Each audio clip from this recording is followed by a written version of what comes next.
Welcome to Spinning Back Clique, where each week here at MMA Junkie, we take a spin through the biggest stories in MMA. I am your host, Gorgeous George, and with me as always, some of the sharpest MMA minds in the biz. Joining me this week, it's the triple threat that I love to have here. It goes from MMA Junkie Radio. He's here in the fight capital of the world. Dan Tom, also here in LV. He's our talented fight analyst. Check out the Protect Your Neck podcast that he's been doing for many years. Danny Segura, the host of Hablemos MMA. Check it out on YouTube. Para ustedes, los que hablan español. Cold Coffee on the ones and twos. He's got a podcast as well, the MMA Roadshow. Got to give him some love. And now it's time to get to it. All right. UFC on ABC4 produced two great performances from the winners of the main event and the co-main event in Jailton, Almeida, and Johnny Walker, respectively. Almeida made quick work of the heavy-handed Jairzinho Rosenstruck, while Walker bested one-time title challenger Anthony Smith. Though there is still a lot of a mountain left to climb for both fighters, which do you believe in more to possibly win a UFC title? Danny, we come to you for the first take. This is a tricky question because the question is here, who's gonna get to a title first, or who's got a better chance to getting to a title? The real question here is who's gonna win it, right? I do believe that Jailton Almeida has more potential, and I see more in him, and I see a much higher ceiling than compared to Johnny Walker. But if we're looking at the challengers at the top, the champions, John Jones and Hill, it's a very different type of fight. So I'm going to go Jailton Almeida. I know that I just mentioned that John Jones is at the top, but I don't know for how much longer. I think by the time he gets there, John Jones should be out of the picture, which increases his chances of becoming champion. And I just see him having a much higher ceiling than Johnny Walker. Johnny Walker is obviously a talented fighter, but Jailton Almeida's ground game is vicious, is brutal, and more importantly, is unseen in the heavyweight division. Heavyweights have a hard time training for that kind of style because that style does not exist at heavyweight. He fights the heavyweights like a light heavyweight, and I think that is a recipe of success. We saw it over in Bellator with Ryan Bader. His career's been that. He's been fighting heavyweights in a non-heavyweight style, and I think that's a big plus for Jailton Almeida. Yeah, it is kind of a tricky question, Danny, because we all know that Walker's already fought Hill, who's the current champ, but that's been such a revolving door that he might not be there by the time if Walker gets to that point. How about you, Dan? What are your thoughts here? Yeah, it's really interesting because Danny set it up well, where you've got different kind of marketability circles, and as well as depths of division. Obviously, people think I rag on the heavyweight division. I'm not trying to rag on it at all. Believe me, I've got some heavyweights, including the jail man, Jailton Almeida, who follow me on Twitter. Believe me, not trying to upset those guys. Just trying to state the facts that Danny and we heard DC and others stumble upon this weekend, things that I've been saying for a minute here, is that there's literally only three guys who grapple at heavyweight. Jones, since he came back, the jail man, Jailton Almeida, and Alexander Romanov for about 3.5 minutes, apparently. That is about it, right? I mean, there's guys with Brazilian Jiu-Jitsu black belts, but who is actually going out there and consistently, using their wrestling? Not many guys. But, we've seen, unfortunately, it shouldn't matter. Anderson Silva and greats didn't need to speak English. Jose Aldo to have successful careers, to endear North American fans and fans all around the world. But, we have seen with just a little bit of English, a little bit of dancing, and a little bit of the stuff that Johnny Walker does comes from a very popular camp. He's got a lot of check boxes, so do not be surprised if he somehow got there, despite the man who sits at the top. But give me Jailton Almeida all day, baby. Yeah, he does got some moves, that's for sure, and he's fighting a little smarter nowadays too. All right, how about you, Ghost? What's your input here? I think it's strange because if you were to plug them in today, I would probably go with Johnny Walker. But, this is something that's going to happen probably further down the line with Johnny Walker already having a loss to the champion, to Hill. And then Almeida, it really is weird because if you look at Johnny Walker, I think he's shown us moments where he has brilliance, but it's consistency that's kind of plagued him, right? He's got a little bit of a momentum now, but can he sustain it enough to warrant that rematch? So I don't know that we're going to see that anytime soon. And like the guys were saying earlier, one thing that stuck out to me was what Dana White said, right? His reaction to Johnny Walker's performance wasn't really all that much. So he wasn't too impressed. So I don't think you're going to see him in that position anytime soon. When you look at Almeida, though, he's kind of that representation of that next generation that I feel like this division needs. But you have to be careful what you do with this guy, right? If you're the UFC, you have to look at the top of the division and see some of these big names that we're used to seeing. They're going to be gone soon. And guys like Pavlovich, maybe a guy like Almeida, with given enough time, they could be the guys that are going to shine later on. But you can't force feed them, right? You got to let them get there. There's no rush. When he does get there, that landscape of that division is going to be a lot different. And if he continues to improve the way he's been fighting, I think he can get to that point and maybe make some noise and possibly win a title. But if it were to happen today, I'd say Johnny Walker. But given the landscape of MMA, I think it'll be Almeida. A lot can happen, fellas. That's for sure. Just look at, we have a few divisions here where the champ has a loss to a foe or a former champion, like, Izzy and Pereira, Kamaru and Leon, Pantoja and Moreno. So much can change in the next year and a half. But great job, guys, tackling this. Let's move on here. Oh, sorry. I was just going to say, the UFC needs these type of names to be popping up, because right now the battle that they have on a daily basis is Francis Ngannou, hearing that name. And the more and more guys like Pavlovich, guys like Almeida show up, the less and less people talk about Francis Ngannou, which I think is something that plagues the UFC. So it was good to see this type of talent step up, but it's going to be a while, I think, before we see him at the top. May 16th goes. Don't forget that date, May 16th. Yeah. What happens then? The announcement. You didn't see the video, Ngannou? Oh, that's right. It's coming up here. So what? Tomorrow? Okay. Tomorrow. Yeah. Good stuff. And by the way, Tom Aspinall's coming back in the summer. A lot of people are pretty high on him, talking about the heavyweights. Fast hands, big kid. All right, we're gonna move on here. The trailer to The Ultimate Fighter 31 is out, and it featured Conor McGregor giving Michael Chandler a hard shove during the face-off. If you haven't seen it, here, take a look. He provided some of the most electrifying moments ever in the UFC. A dominant run that earned him world titles in 2 divisions at the same time. Now, the most notorious warrior ever is back. On this season of The Ultimate Fighter, Conor McGregor makes his much-anticipated UFC return. I'm gonna pain. This is my game forever. Looking to spoil the party is bruising powerhouse Iron Michael Chandler. He'll face off as coach. You're slipping, you're dipping. Relentless in their face. Guiding 8 warriors hoping for UFC redemption. That's it! And 8 looking for their first shot at glory. Team McGregor versus Team Chandler. Stop talking to me. You run your mouth. I'm trying to win. It's the new season of The Ultimate Fight. Break your nose. Premieres May 30th, only on ESPN and ESPN Plus. Damn, that was quite the show there at the end. All right, but here's the thing. The season premieres May 30th on ESPN. Huge platform, right? And we still don't have a booking between the coaches, which has pretty much been 95% of the way through the run of The Ultimate Fighter since 2005, the coaches fight. All UFC President Dana White could say this past weekend when asked about it was, I don't know. He doesn't know what the holdup is. That was his quote. And that the UFC would, quote, will still be working to put the fight together, working hard to put the fight together, end quote. How important, guys, is it for McGregor and Chandler to fight each other? And are you starting to get concerned at this point? Dan, Tom, it's on you.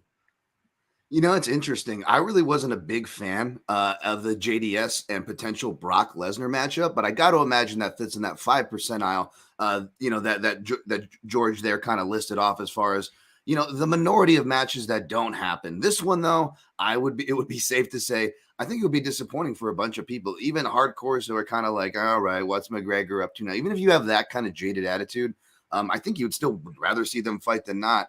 That is kind of troubling. I'm not a big Ultimate Fighter fan. You guys know this. I haven't really watched since the last one was Tough 10, the heavyweights. But you think about the memorable seasons like Tough 7, You had the title fight with Rampage and Forrest Griffin to look forward to. Tough 5, and I believe Tough 4, you had great revenge themes, whether they were for titles or not in Pulver and Penn's case, but Sarah and, Hughes, maybe, with the George St. Pierre, looming in the wings there. You always had these narratives. And if you don't really have that, as well as we're putting it behind the paywall, right, which was kind of opposite with the effect and the intended effect of the Ultimate Fighter, let's get people seeing it, not put things behind paywalls. That really makes things really interesting. I did not realize that until this last week that there was issues with the matchup.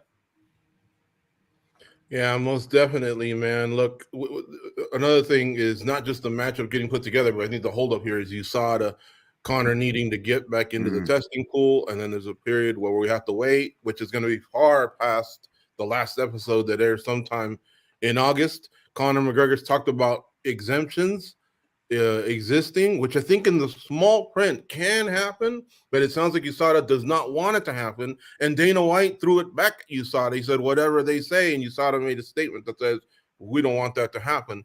So that's where it really, really is starting to get tricky. Goes, weigh in.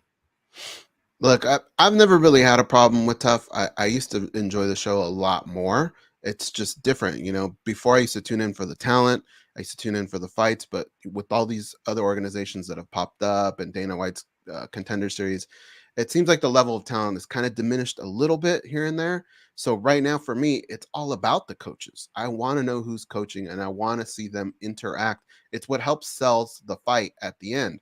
But if you have no fight, and if there's so many question marks surrounding the fight, then it's going to be difficult for me to sit here and watch this and take everything these guys are saying seriously. Because if I know that there's going to be no payoff in the end, well, then what am I doing here, right? It's kind of like watching Twitter when people are arguing on Twitter.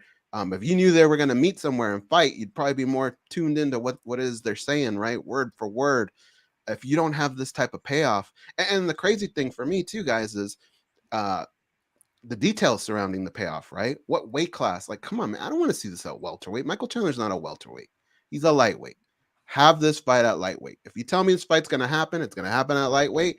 I am all in on this, dude. Conor McGregor must see TV, right? The UFC knows what they're doing. They probably paid him a pretty penny to have him there. So I imagine there's got to be something happening. The UFC is a smart organization. I think they're not going to let this one go. But you need to tell us now, because if you don't, we're going to be watching a show that's not really going to make much sense to us. Michael Chandler, I know everybody talks about Conor McGregor and the intensity and all that. Michael Chandler, man, we've known him for a while. He can get that way too. So this show can probably be massively entertaining. But if you don't have the promise of the payoff at the end, it's just going to feel different. It's going to feel like a letdown. All right. The chat is weighing in. KC Chiefs 081 says, let's be honest, Conor isn't going to fight again. Damn. Me Diamond 44 says, can't even get him to commit to this fight. And then Me Diamond also says he wants the knockout record. LOL, never gonna happen. What a joke. Shout out to Matt Brown, by the way, who tied the knockout record, and he might even stick around long enough to break the record. So big shout out to him. 42 years old, still doing this thing. All right, Danny, what are your thoughts here, man? Are you like this on May 30th on ESPN tuning in, or you got look?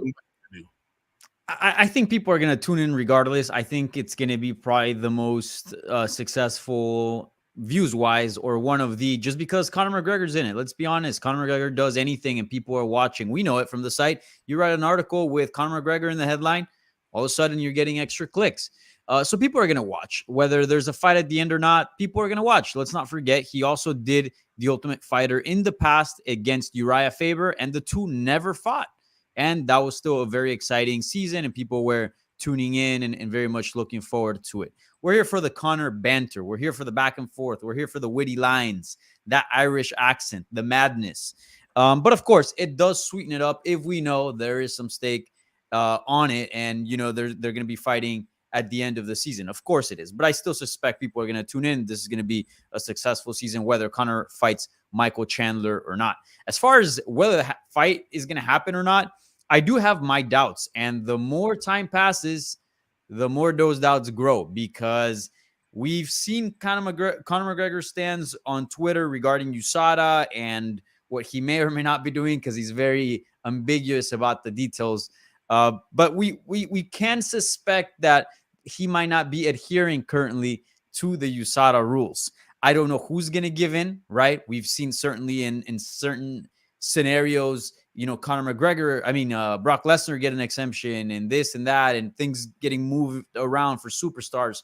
Could that be the case for Conor McGregor? Time will tell. I suspect that eventually something's got to give, and I think it'll probably favor McGregor. That's just the trend of everything. If you're a superstar and you sell pay-per-views, you usually get your way one way or the other, right? Maybe not everything, but a good chunk of it. So I think Conor McGregor does come back. I do expect him to see him in the octagon in 2023. Under what circumstances, we'll see. If it's against Chandler, I'm not sure. But I do have questions whether this fight is going to happen or not. Just look at both these guys' Instagram. Michael Chandler's out there, dragging sleds, throwing medicine balls. McGregor, just do a quick search on Twitter. A lot of proper 12 in the casinos, drinking this, that. Somebody looks like they're getting ready for a fight, the other isn't. So I do have doubts that this bout may not happen, this specific matchup. So we'll see. A lot up in the air right now. Yeah. And Conor McGregor, when you think about it, he's holding Michael Chandler hostage right now. He has all of the cards, and Michael Chandler's not getting any younger. He's usually very, very active. So for him to have to sit back and wait for arguably what's the biggest paycheck he's ever going to see, you probably have a longer leash. You'll probably wait a little bit longer. It is Conor McGregor, but how long? Like, how long do you want to be out of the business, not making a paycheck? Conor McGregor is holding Michael Chandler hostage. He's holding the UFC hostage. This is getting crazy, man. He's even saying, shout out to Ken for mentioning it, but I saw another trailer where he even says 185, and he told Chandler, "You'll do what you're told." I don't know if you guys have seen that one. That's getting out there. Look, I've seen McGregor do the 170 thing. He's got the juice to just call his shots. Him and Nate have done 170, but he wants to come back to title fights. And if you want to come back to title fight, I think Dana White should stick to his guns and say, you got plenty of time. Both of you cats need to get to 155. You have a shorter leash to get to the title shot. At least work with me there, right, guys? I do agree with you guys. I think Ghost made an excellent point in saying that, at least in my opinion, like if he comes back at 170 and fights Chandler at 170, there is going to be that feel of like, okay, we're now just into money fights. I do not see him fighting for the belt at 170. I don't like his chances. He'll get demolished. 155, I think they're still tough, but there's a more realistic path where I go, okay, he can beat Chandler. Maybe he gets another one fighting for the belt. That's not a crazy idea. And that's exciting, right? Maybe seeing him back on top with a title. That is way more exciting than just, fights that are just big but don't really have much meaning. So I do agree. It's got to be 155.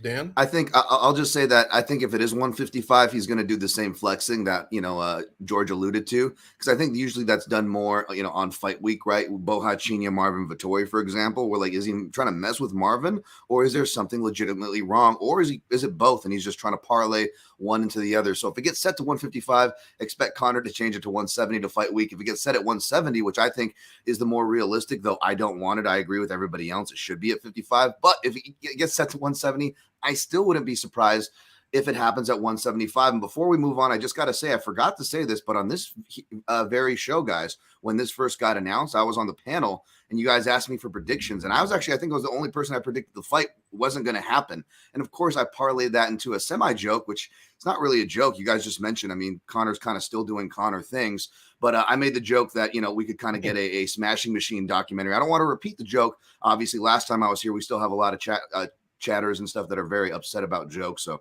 don't want to make anybody cry or hurt that crowd over there. But yeah, if it doesn't happen, I think we do need to pull that clip and give me some credit, because I did kind of call for this.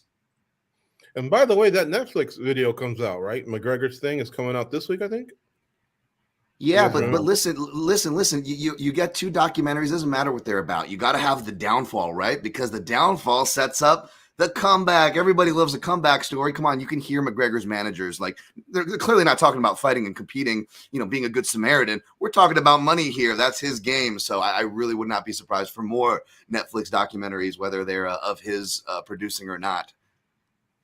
Somebody mentioned Dustin in the chat room, and he hasn't fought since he beat Chandler, and he owns wins over Chandler and McGregor. So I don't think anything gets past him in terms of this having anything to do with title stakes. That's for sure. The We Dustin gotta wait McGregor for. rivalry is over. It's done with. Yeah. Yeah, and Do you that's guys the wanna see thing, another guys. But fourth does fight? Dustin turn down One- a fourth fight? Would Dustin turn down a fourth fight, and would Chandler walk away from this one? Because it'd be a power move for Chandler to go, you know what? I'm not waiting for him. I'm taking another fight. But is the payday so immense that these guys are held hostage a little bit by the Irishman? What do you guys think?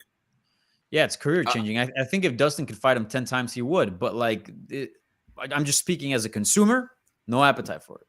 Done with that. Yeah, I agree. You know, series is done 2-1, but let's be honest, with all the iterations of boxing and celebrity boxing, there will be 10 fighters with their own promotions by the time Nate Diaz or Dustin Poirier cash that Conor McGregor ticket, or vice versa. Conor needs to cash it. Either way, those fights will still happen, but they'll probably happen like when they're even older and outside of their contracts and some weird boxing thing, given the trends. Goes, you got anything to add before we move on? Yeah, just that if anything, I would be more excited to see Conor McGregor and bare knuckle. Can you imagine if that happened? Oh my But, God, I forgot about that. Honestly, I think he'd probably do well. I actually think he Forgot would. about He that. would, because he's got the Big speed hands. and he's got enough power. But Big hands, yeah. but And like- his thing has been cardio, right? Like he was doing well against Dustin until he wasn't. These, what is it, 2-minute rounds? mhm. 2-minute rounds, Yeah, I mean, 5 of them, 10 minutes. Yeah, total. you don't need to have. You just need to know how to sprint, and McGregor can do that. He's not a marathon. Exactly. There's no wrestling. You know, the worries he had with Habib. There's no jiu-jitsu, getting strangled by Nate Diaz, the leg injury. Well, there ain't no kicking going on over here. And yes, the cardio. That's why I think he was bouncing around over there in Colorado. I think he was actually thinking to himself, man, I got to get a piece of this. He really looked like he genuinely thought I could be here one day. Of course, he's tied down to the UFC, but as we've seen, there's been more people figuring out ways to just get out of their contract. I don't know what Conor's is. I imagine he signs a new one each time and then negotiates each time as well. But I think he's pretty much locked in. I think Dan is onto something with what he said about the promotions. I saw that look in Conor McGregor's eyes at BKFC, man. And if he ever gets out of that UFC contract, I think he becomes part owner of BKFC or starts his own BKFC. And then that's going to be one of the next steps, man. But he looked really, really comfortable and happy there. Dude, I think Dana White should just get rid of slap fighting and buy BKFC, honestly, and make it part of this umbrella. They got surfers, skateboarders. There's something going on with BKFC that I think he can capitalize on. It's some of his stars that are providing some of the best highlights for BKFC. Respect to the boxers, Austin Trout, and a few of the other ones that came as well. But I'm wondering why he hasn't thought of that. But the problem is, if he gets rid of slap fight, it's going to ruin our timelines. Because right now I can't find anything on the NBA, NHL with playoffs going on, NFL. It's all slap fighting, guys. I can't find anything. It's dominating. It's bigger than all of those sports. In fact, that one drone in Buenos Aires, Argentina, when they were showing the 5 million, I remember going, hey, are they all there to celebrate the slap fighting event? Or what's going on? You know? But it turns out they were there to celebrate Lionel Messi and the World Cup win. I was like, oh, I get it. But I got confused. I wonder when Dana's gonna like pull the plug on the thing, because he just keeps doubling down, and there's gotta be a limit to that, right? Like that's gotta end at some point. His poor employees right now who are having to shoulder this burden, because let's be honest, UFC as a whole, or Dana White takes all these shells, and we often forget that there's really good people and hardworking people behind the scene that keep our entertainment afloat, something we shouldn't lose track of. And I don't think a lot of the Gen Pop realizes that these extra duties, I don't know how much extra they're getting paid for these, and the UFC schedule is already crazy enough. I feel like the UFC employees are quietly telling us to stop talking about it and to stop pissing off the boss, because he's just going to push back harder, which means we're going to have to work more. So I feel like they're secretly, they can't tell us. So if you guys do feel this way, I will speak for you. Stop talking about it so much. Just keep it down. Blink twice. Blink twice if you want to say anything. Yes. Big shout out to Don't make us MMA work more. Locker Room in the chat. He's loving the round table. Very nice comment. Sky V's and L Daddy, he's in there as well. But we're going to move on here. All right, guys. Did you see the first Jake Paul versus Nate Diaz press conference last week? It was held in an empty American Airlines Center in Dallas. No fans. and it didn't feature the F-bombs and the trash talk between the two guys that you would have expected. Many felt that it fell flat in terms of creating a buzz for the August 5th boxing match. Do you agree with that, Goes? Yeah, I think I have to agree with that. It felt pretty flat because I think it's still savable, but that moment's a moment that I think a lot of people were waiting for, right? Like you wanted the moment where they were going to be face to face. I thought there was going to be chaos. I thought there would be shoves. I thought the entourages would get involved. Water bottles, the Diaz go, the water bottles being thrown left and right. Jake Paul tried, man. He poked, he tried. Nate didn't really take the bait very much. So I think what scares me in this instance is I'm one of the guys that kind of had a problem with the way Nate Diaz had his exit from the UFC. He just felt kind of flat in that fight. But for me, my logic was, well, he probably has his eye on Jake Paul. He just wants to get the hell out of the UFC, and that's why he just looked like he didn't really want to be there. But what scares me is that same energy seems like it carried over to what's arguably the biggest paycheck of his career, Jake Paul. He still had that energy of, I'm just kind of here. I don't really care what people are asking. I don't care what this bozo's telling me. It was just, it didn't get you fired up. And how many times have I said on MMA Junkie Radio here, if you're not going to care, why should I care?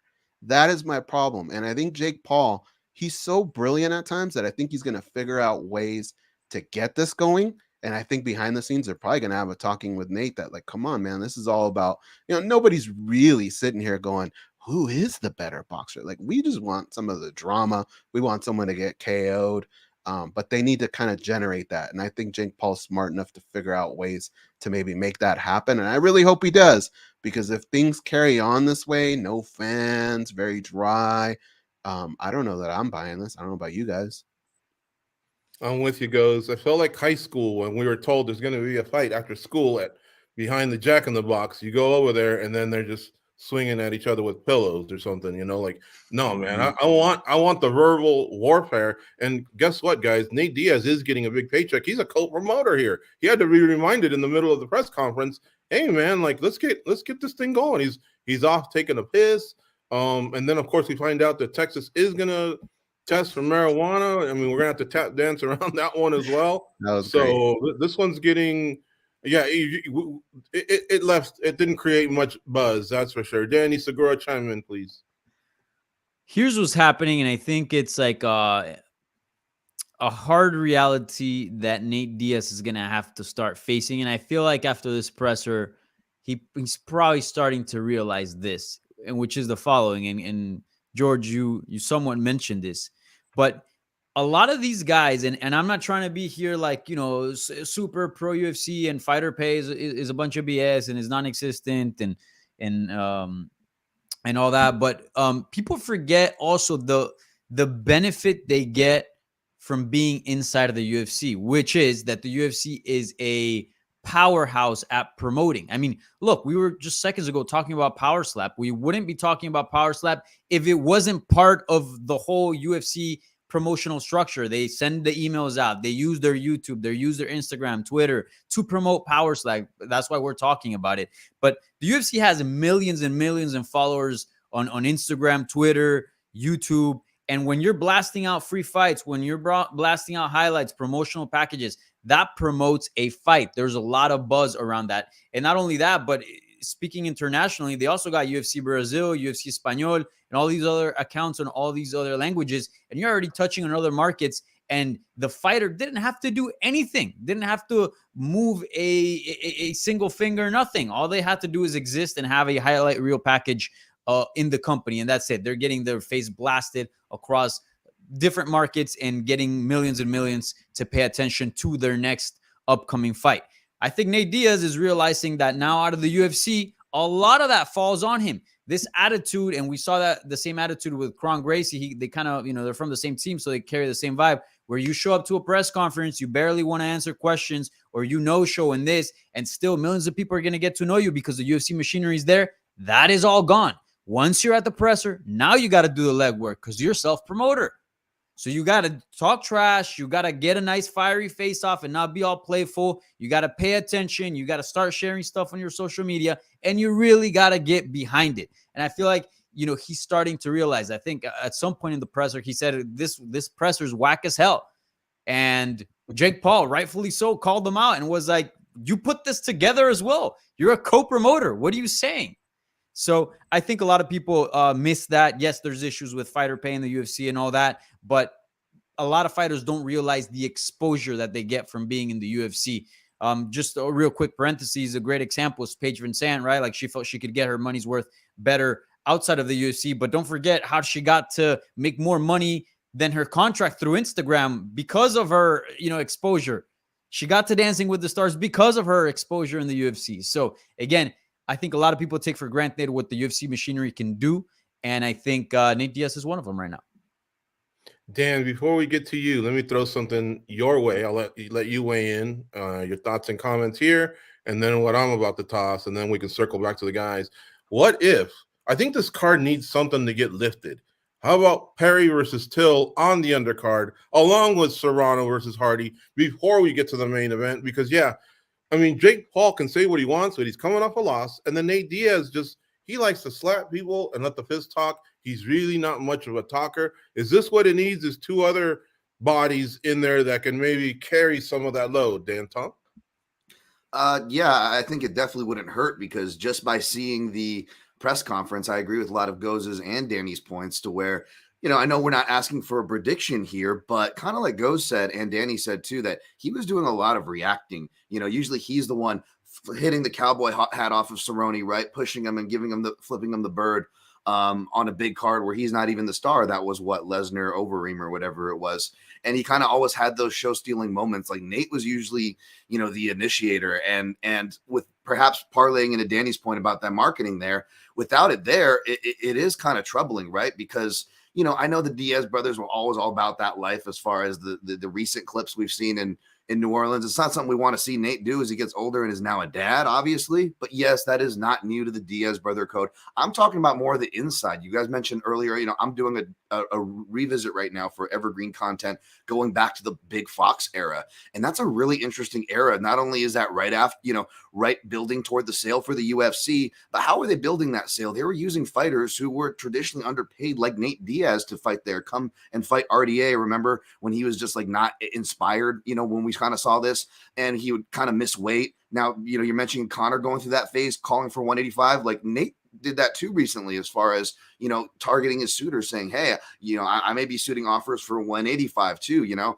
That's troubling as a Nate Diaz fan. I root for the fighters. I root for Nate Diaz. I'm as much of a fan, I guess I can be as a media member. I'm not a hater of his, but this is troubling, folks. And I don't know if I'm not a big fan of this stuff anyways. Don't listen to me. I'm Mr. Contrarian Curmudgeon. I get it. But at the same time, even with that aside, I don't know if I want to go put money in Mr. Privilege Paul's pocket just to see him, initiate on a very reactive Nate Diaz that we're already seeing reacting kind of behind the eight ball here. Kind of troubling. So, they could probably use more, especially if they want to get, the weirdos like me to buy in.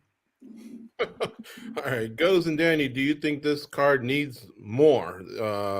Maybe Serrano and Hardy need to get there. I don't know how catty they are or what they can be like, or maybe Nate picks it up in the next one. But do you think it could use that? That was one of the nice things about BKFC. We paid $49.95, and we had Perry versus Luke, Alvarez versus Mendez, and then we also had some big men Rothwell. We had the women's title fight with Christine Ferreira. Like, there was more for us to get, for it to be appealing to us to finally go, all right, let's do it. Because it was the same month that we spent money on Garcia versus Gervonta Davis.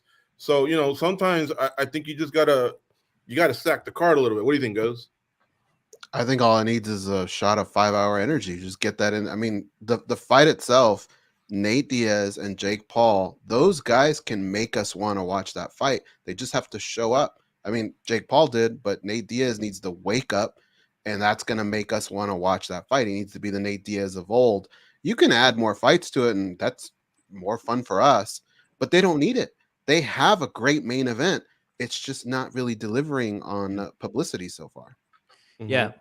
100% agree with Goes. What people are not going, this Jake Paul and Nate Diaz fight. Oh wait, now they added a good undercard fight. I'm gonna definitely buy it now. This is a boxing card. We know that we're getting a main event, and that's it. And that's it. And that's completely fine. But whatever money you think of investing in other fighters to spice up the card, grab that money to pay more editors, to pay more illustrators, make more graphics, have this thing become bigger on social media, and just have a bigger presence. That's what they need, because that's what they don't have now that Nate Diaz is fighting. Yes, Nate Diaz is a star with the UFC machinery. Without it, I think he's still obviously a big name, but let's not forget about the power that the UFC brings here. Mm-hmm. One last thing. I would just want to say it's funny that you guys are using words like sleep and wake up to a guy who perpetually sounds like he's between snooze buttons, right? Like, I mean, like that's like since tough. That's been Nate Diaz, like in my head. And it's anyway. Sorry. Well, I don't want to beat this drum over and over, but I pointed this out on another streaming Back Clique, or maybe it was the Junkie Radio show. But look at UFC 239. At the top, John Jones versus Thiago Santos, which turned out to be a great fight. It went to a split decision. Amanda Nunes versus Holly Holm, a champ versus a former champ, right? But guess what was the one that everyone was talking about? It was Masvidal versus Askren, and it was really more Askren and Masvidal reacting to it. So sometimes you just need that third ingredient. You know what I mean? And both of these guys are free agents, both Till and Perry, free to sign wherever they want. I know Till's battling some injuries, but he's pretty much said for the right amount of money, he will go throw some hands somewhere. Maybe Perry picks up a bag and then goes back to bare knuckle. Who knows? This thing's happening on August 5th. I got to imagine it's appealing to some of the people that are out there that can maybe get in here and help things out. Till, the English can always promote a fight, and Perry's got his style of talking some trash as well. So I don't know. That's why I threw it out there. We'll see what happens. I think there's more press conferences to come. Maybe they pick it up, invite some fans. I think I'm with Nate Diaz on that part, at least. Yeah. We're also a little bit less than 2 months out. Remember that. I think the closer this gets, the interest will grow with that. Mm-hmm. Fans are really important, though. They dropped the ball not having fans, because the fans are what make these guys react. The reactions that they give off of every slight that each guy gives each other, and I think that'll kind of wake up Nate Diaz, because Diaz brothers don't want to get punked in front of a bunch of people, and I think the fans are what kind of incite that a little bit. So I think you have to have them there to get that energy. Well, they had media members there acting like fans, trying to incite things. Does that count? Speaking of which, another thing that shocked me in Nate Diaz, like I'm with him. I'm that curmudgeonly old man where I'm like, the audacity of these kids. That's been my energy for the past couple of weeks. Believe me, not hating him there, but I was like, Nate, come on, man, you're out of step. You gotta be with this. Gotta be ready for these kids, man. Yeah, he did say something about I'll see you outside, or someone's gonna see you outside. But it was pretty funny, man. That guy coming in on him. Apparently he's been let go though. All right, so maybe I tipped the hand a little bit here. We're moving on to topic 4. I mentioned his name a few times. Add Mike Perry to the current list of free agents. Perry, who had a solid MMA career, has really found his groove in the bare knuckle fighting world, as he is undefeated 3-0, and he's drawing many eyeballs to the sport and the promotion. He stated in a recent Junkie Radio interview that he would like to box, has not closed the door on MMA, and really loves bare knuckle fighting. If you were advising Platinum, where would you point him to, and who would you like to see him compete against? Danny Segura. Oof, I think he needs to stick with BKFC. I understand that, testing free agency, is exciting, and it definitely could lead to bigger and more lucrative options. But at the same time, don't forget about kind of what's working, right? In the UFC, certainly he was a draw. He was a name that people recognized and was a fan favorite. But BKFC is turning out to be the best thing that could have happened to Mike Perry's career. His style is perfectly suited for it. Physically, I think he's perfectly suited as well. His personality, everything about him, he's built to be a bare knuckle boxer. And right now, BKFC is the biggest brand for that. And from what I've heard, they're paying out pretty well, way more than what he would make in the UFC. So stick with them.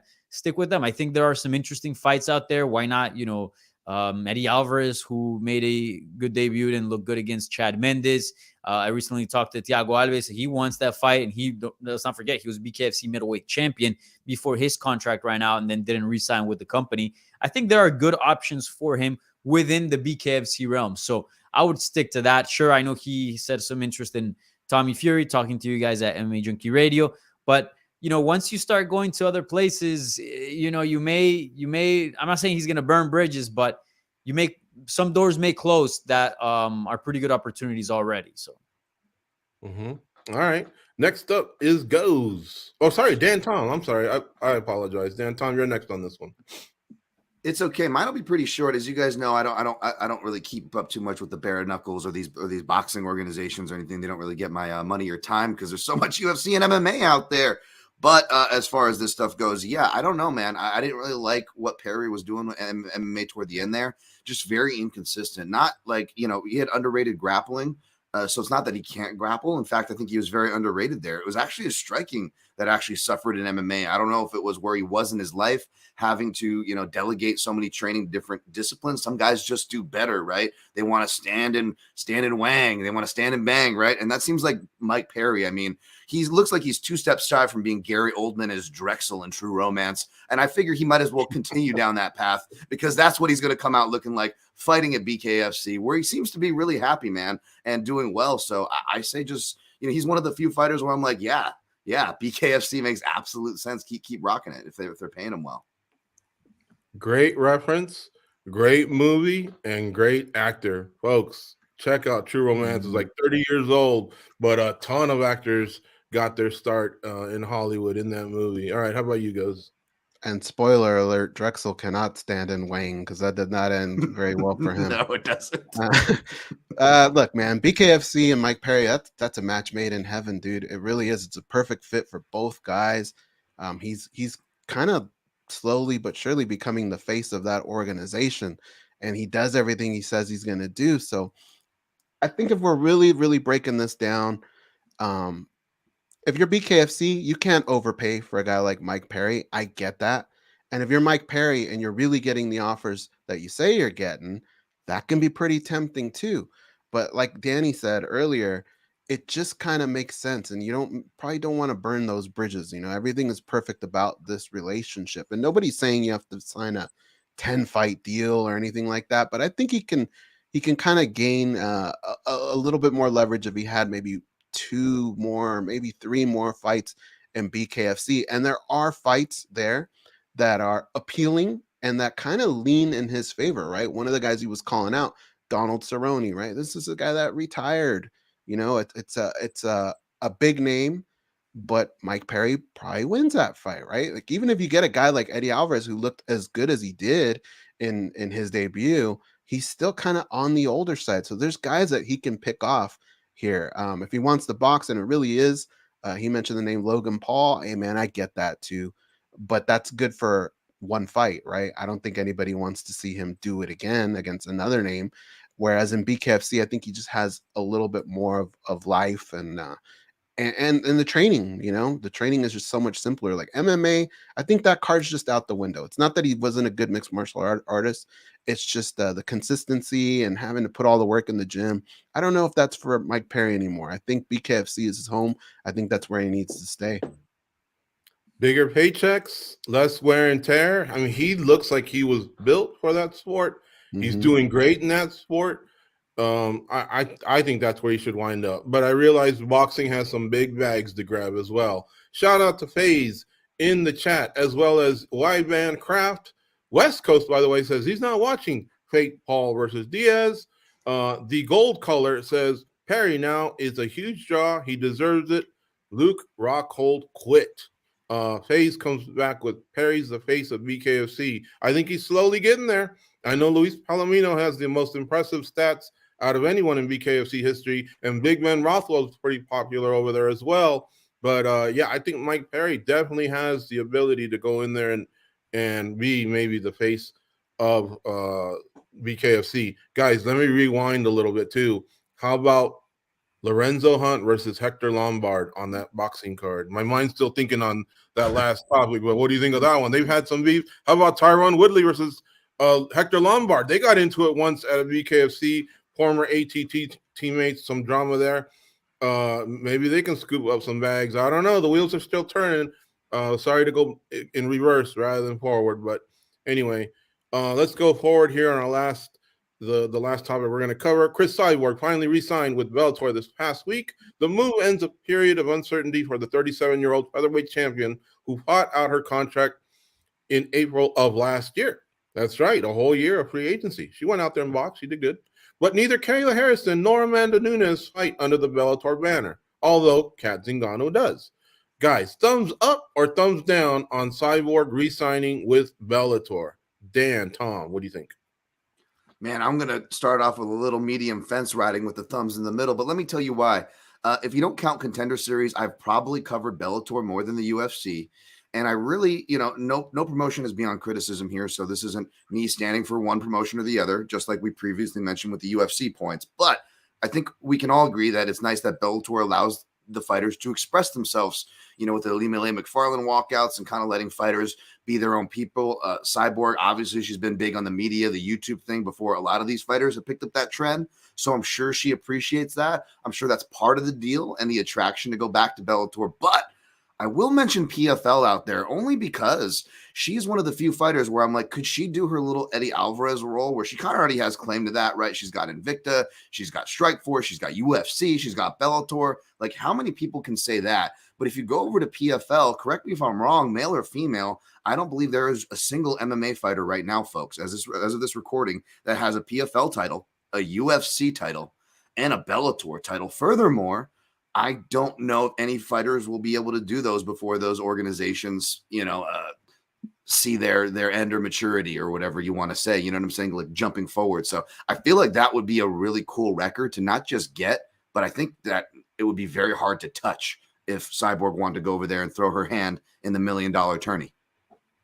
Yeah, Cyborg was with the UFC and chose to go to Bellator. Then she said, I'd like to fight Nunes. Let's co-promote, which they've never done. Then Kayla Harrison, she had her little tour, but she wound up back at PFL. So these three great featherweights, they've had opportunities to get in there. And, of course, now Cyborg the second time, and it still hasn't happened, man. As an MMA fan, I'm a little disappointed. I always cheer for the fighters to go get that money.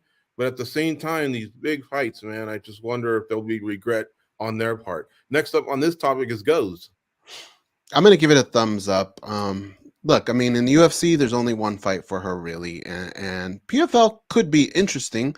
But I think in Bellator, things are kind of mapped out in a way where it could benefit her, right? She could stay busy by fighting Cat Zingano, even Sarah McMahon. Now, granted, those aren't pushovers. Those are tough fights. She has to win them.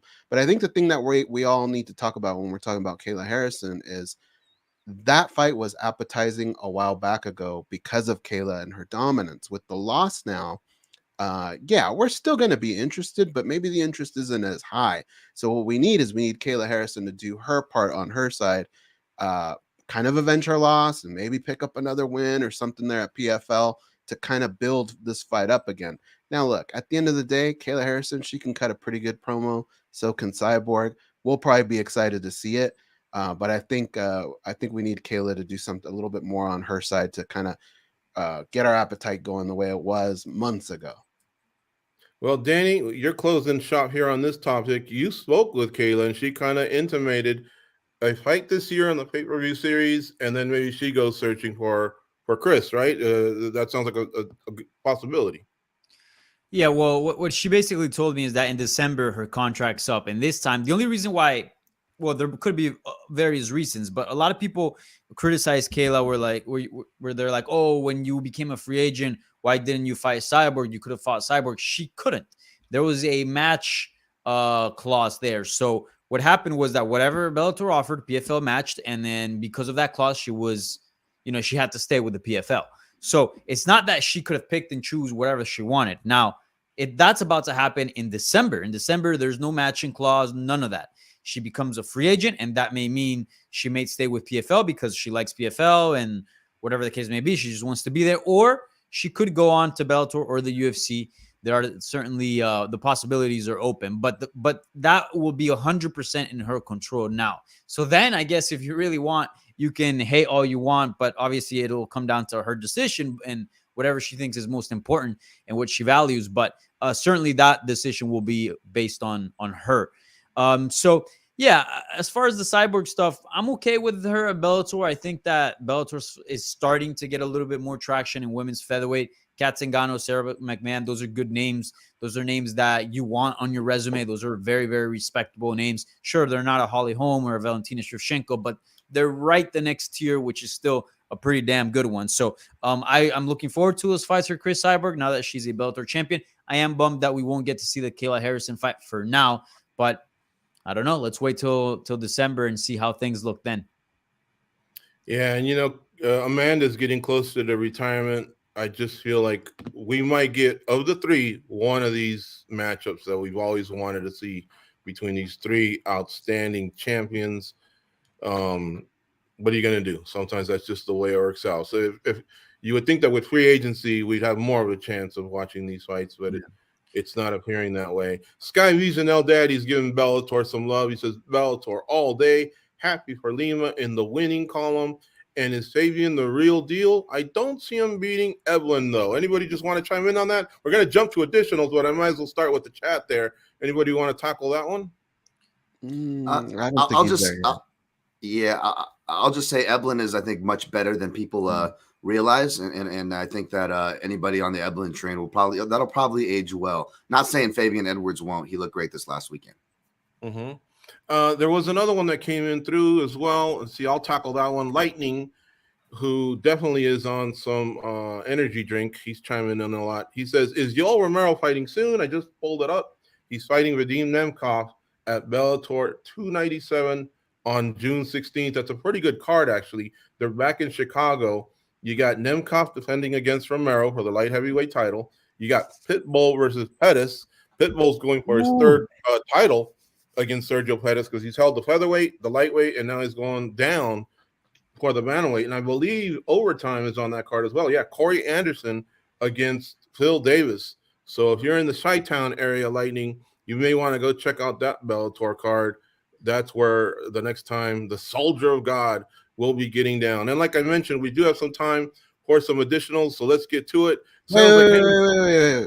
I'm sorry. You can't bring up Yoel Romero and not have Danny say the name. Come on, Danny, hit us with it. Joel Romero. And on to the next topic. Let's go. Let's do it. Some of the girls at home are like, they just purred right now when he said that. All right. Sounds like Henry Cejudo isn't done with the sport of MMA, is what I was saying. He wants Merab Dvalishvili. Is this the right move for Triple C? Let's start off with Goes on this one. I think it's good. When you think about it, you have to like it if you're the matchmakers, if you're Dana White, when the fighters do the work for you. It's an interesting fight on paper, right? Two really, really good fighters. And right now you have a guy in Merab who's just kind of in purgatory. You have Henry Cejudo who just lost. So yeah, you can kind of have this fight that kind of doesn't mean much, but also can mean a lot, right? So I think it's a smart move for the UFC to make this one. I think it was a smart move by Triple C to call him out. I'm in for this. I think it's the path back to Sterling if Sterling sticks around, because he's also talked about possibly moving up. Did you like it, Danny? That call out?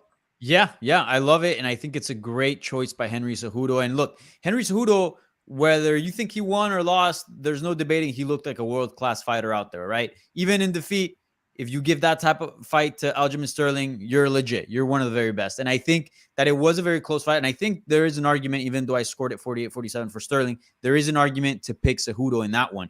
I will say this. Go beat Merab Dvalishvili and then call for the rematch against Aljamain Sterling. And I think that's definitely a fight that could happen and will likely happen and will extend Sterling's life at 135 pounds. If you look at Sterling, what he said is, I'll fight and beat Cejudo, then beat O'Malley, and then move to 145 pounds. But depending as well on what happens with Merab, I think he's open to move to 145 if Merab just absolutely keeps winning and he's not going to destroy the title chances for a friend. But if you eliminate Merab out of the picture, if he loses, I think he'll still make one or two more weight cuts to 135. And if that's for a big rematch against Cejudo, I think he does it.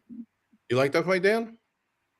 Yeah, I like it, especially because it's the best thing for Cejudo. It's good for everybody. It's good for Merab because he's probably going to get 5 rounds.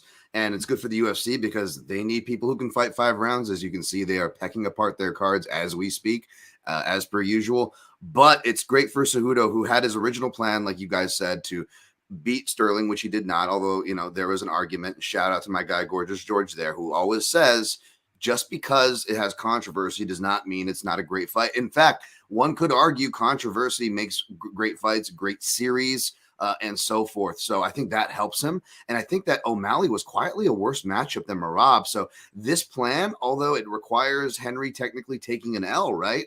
I think it's better because it might sound crazy, but I feel like Henry Cejudo has an easier time. Not saying he wins, but I think he has an easier time against Merab than the stylistic length of an O'Malley. Even Cejudo seemed like, yeah, that's on the plan next, but that guy's long, man. That guy's tall, right? And we saw the size difference even to Sterling, who is not as tall as or long as O'Malley. So this could actually, ironically, work out even better for Cejudo. So let's roll the dice. Let's see what happens.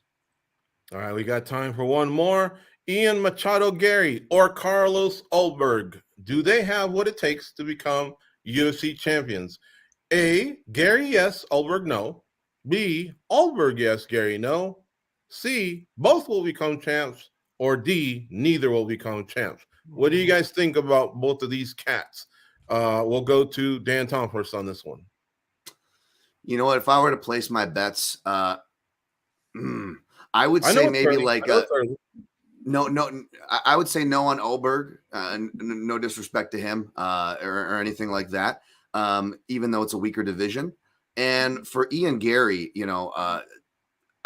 I think he had his coming out party this weekend. I kind of predicted that, as far as the performance would go. And I would say probably about like 65% to 35% split on if he. I won't doubt that he sees his title before his career is over, but will he win it? I'm about 65, 35 right now. Okay.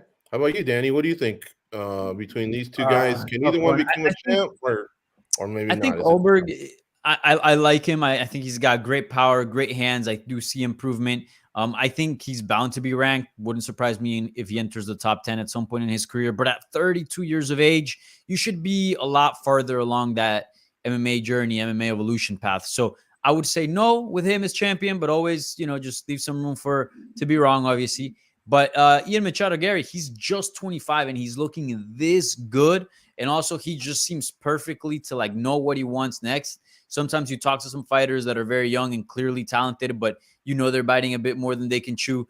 Ian Machado Gary just absolutely knows what the next step is. And I think the Neo Magny call out was fantastic. So I would say, sure. I'll say he fights for the title and we'll see him as champion at some point.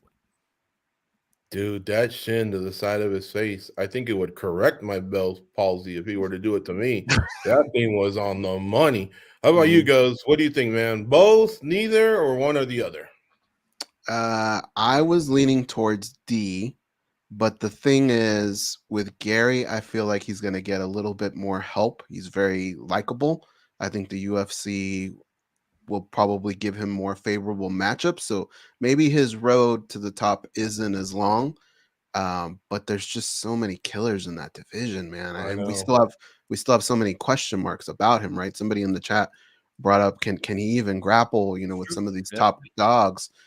So I'm gonna stick with D. Neither for now. Were you guys left with the impression that Ulberg almost maybe showed us he could possibly even beat Walker and Smith?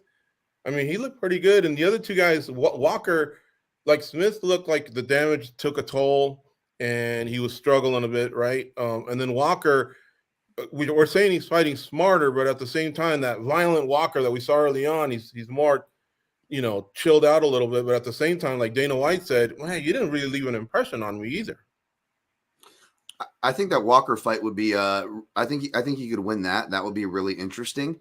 As far as here's what I think, and will be interesting actually. If they match him up with Alex Pereira, then we could maybe see Ulberg kind of get that jump that Pereira did at middleweight, right? Maybe that shorter route to the title. You've got a storyline there, especially if, you know, if he can spoil the party of Pereira moving up. That's the matchup I think would be kind of cheeky and cool to see. Those guys kind of, you know, fight like each other because, you know, that left hook that he puts him out with, you could tell that, like, that's a guy who's had to imitate Alex Pereira in camp a whole bunch of times. So to see those two mix it up, I think that would be the best. But as far as to get answers, you know, I would rather see him, you know, with a guy who could kind of grapple to see where Ulberg's real ceiling is in this division.